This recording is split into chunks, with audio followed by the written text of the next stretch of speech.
Welcome everyone to Global Awareness Accessibility Day, Race and Disability, Stigma, Culture and Resources, sponsored by WeCo Accessibility Service and Pollen Midwest. I am your host, Paul Day, Senior Certified Consultant at WeCo. I am a light-skinned Black male wearing a white button-down collared shirt with brown eyes and a goatee and a shoulder length curly hair. And I'm also wearing a headset.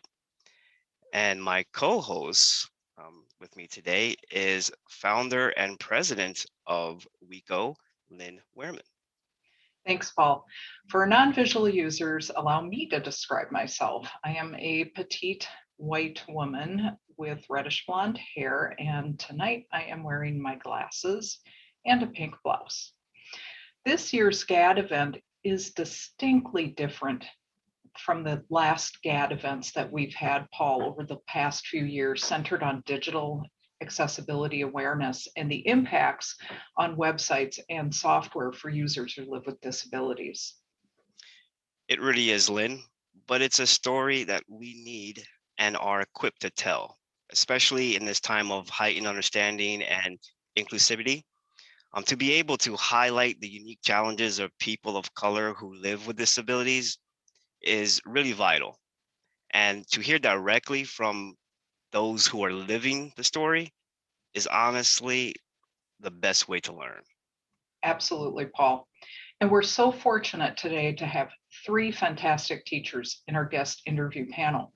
But before we get started, I'm going to let you lead off by getting our audience and our online discussion group ready. Thanks, Lynn. All right, guys, because we're doing this format, I'm just going to lay down a little bit of ground rules so we can have everything move smoothly. Um, welcome, welcome to everyone first. Um, our event will focus primarily on previously recorded interviews, which help include individuals who couldn't be with us today.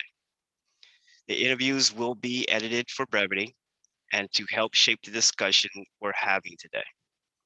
As a result, the flow may be a bit choppy in places.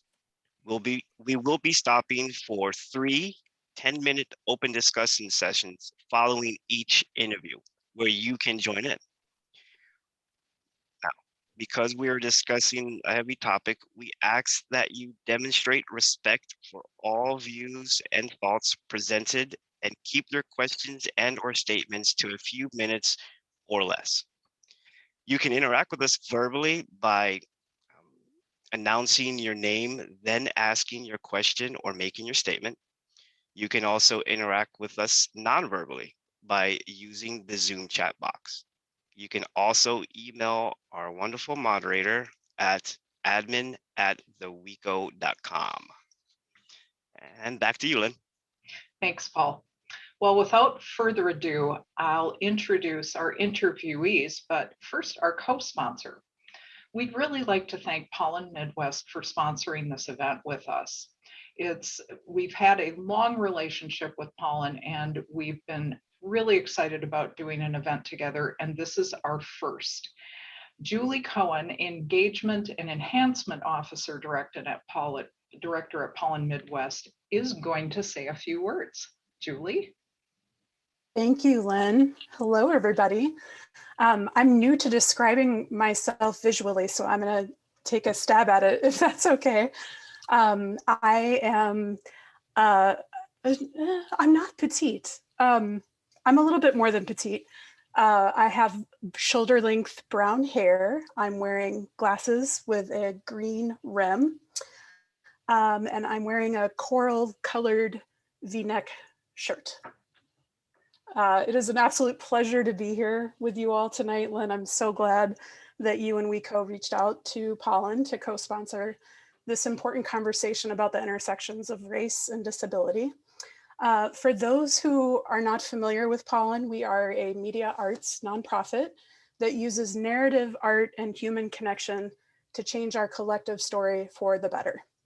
We're all about community and connection, two things that simply cannot happen when part of our community is excluded or othered.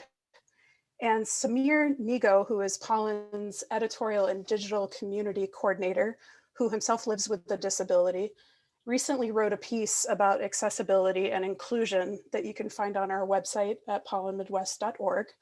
And in his piece, he said, and I quote, "Inaccessibility creates exclusion, and when part of our community is underrepresented, it gives us all a skewed understanding of who our community is and who we are fighting alongside and for."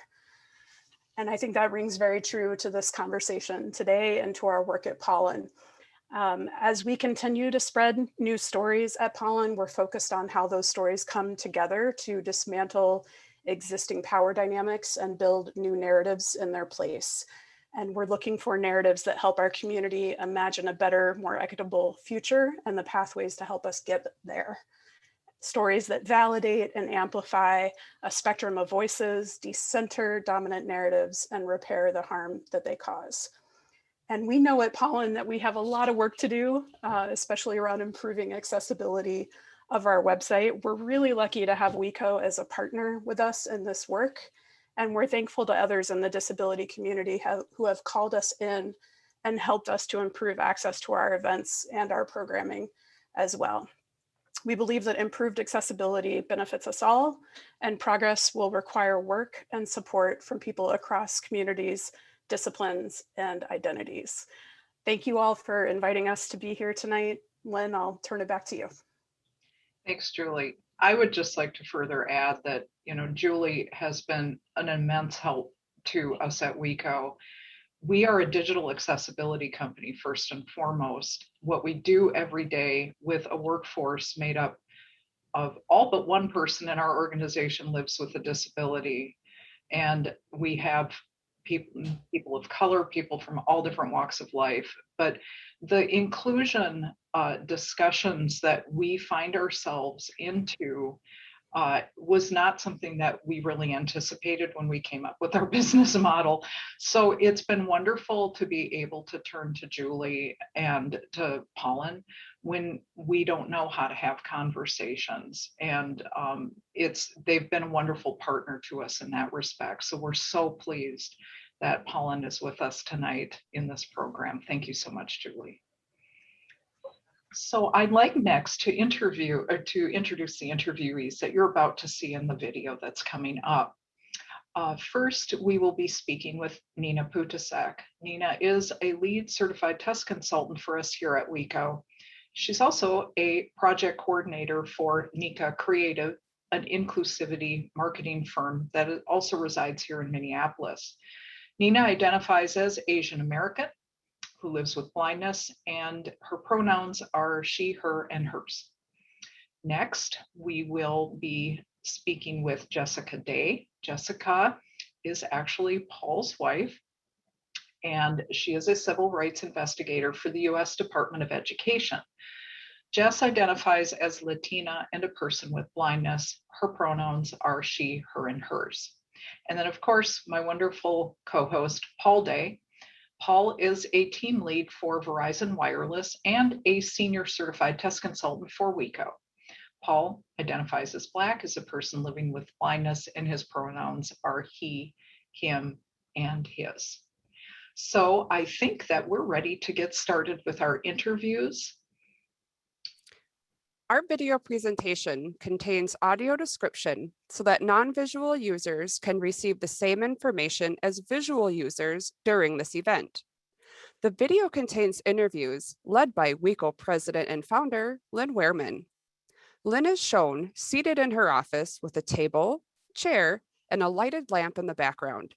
She is wearing a cream suit jacket, a gold necklace, and glasses. The video will show placeholders to identify the event and its sponsors. Placeholders will also mark when the video will be paused for audience discussion and to announce the name of the next interviewee. I will identify these slides for you during the presentation. The interviewees will also be described before they come on screen. The first placeholder is the title of this presentation on a slide with multicolor circles in a grid, and includes the logos for Global Accessibility Awareness Day, WeCo Accessibility Services, and Pollen Midwest.